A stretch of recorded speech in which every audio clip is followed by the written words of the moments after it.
पाहताय प्रहार टीव्ही, सत्यमेव व्रतम।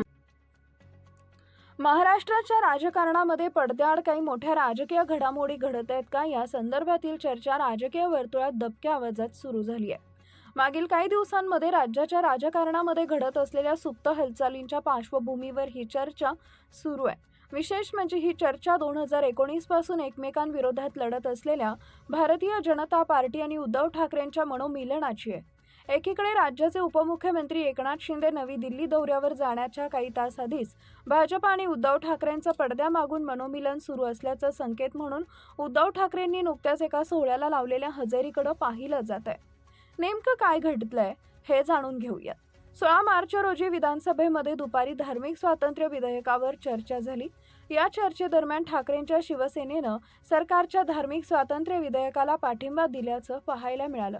ठाकरेंच्या पक्षांकडून विधानसभेमध्ये भूमिका मांडताना भास्कर जाधव यांनी या कायद्याला पाठिंबा देण्यासाठी मी उभा आहे, कुठल्याही धर्माचा उल्लेख या विधेयकात नाही असं म्हणत पाठिंबा जाहीर केला होता। आश्चर्याची बाब म्हणजे महाविकास आघाडीमधील काँग्रेस आणि शरद पवारांच्या राष्ट्रवादी काँग्रेस सहित समाजवादी पक्षानं या विधेयकाला विरोध केलेला असतानाच उद्धव ठाकरे मात्र सरकारच्या पाठीशी उभे राहिल्याचे दिसले। दुपारी ही चर्चा आणि विधेयक मंजूर झाल्यानंतर त्याच दिवशी संध्याकाळी उद्धव ठाकरे हे पत्नी रश्मी आणि मुलगा आदित्य यांच्यासोबतच भास्कर जाधव व इतर नेत्यांसहित भाजप नेत्यांच्या मुलाच्या लग्नाला पोहोचले। उद्धव ठाकरेंनी अशा प्रकारे भाजपा नेत्याच्या मुलाच्या सोहळ्याला सहकुटुंब उपस्थिती लावल्यानं आश्चर्य व्यक्त केलं जात आहे। त्यातही खास बाब म्हणजे ज्या नेत्यांच्या मुलाच्या लग्नाला ठाकरे सहकुटुंब गेले होते तो नेता राज्याचे मुख्यमंत्री देवेंद्र फडणवीस यांच्या निकटवर्तीयांपैकी एक आहे। उद्धव ठाकरे प्रसाद लाड यांच्या मुलाच्या लग्न सोहळ्यासंदर्भातील कार्यक्रमाला आवर्जून उपस्थित होते।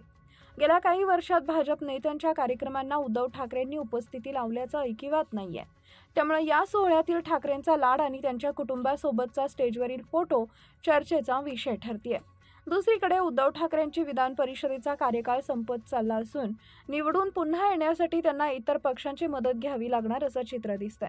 त्यामुळे आता भाजपासोबत जवळीक करण्याचा त्यांचा प्रयत्न आहे का अशी शंकाही उपस्थित केली जाते। आश्चर्याची बाब म्हणजे यापूर्वीच शिंदेंच्या शिवसेनेचे खासदार नरेश म्हस्केंनी उद्धव ठाकरेंनी विधान परिषदेसंदर्भात एकनाथ शिंदेंना फोन केला तर ते नक्की मदत करतील असं काही दिवसांपूर्वीच म्हटलं होतं।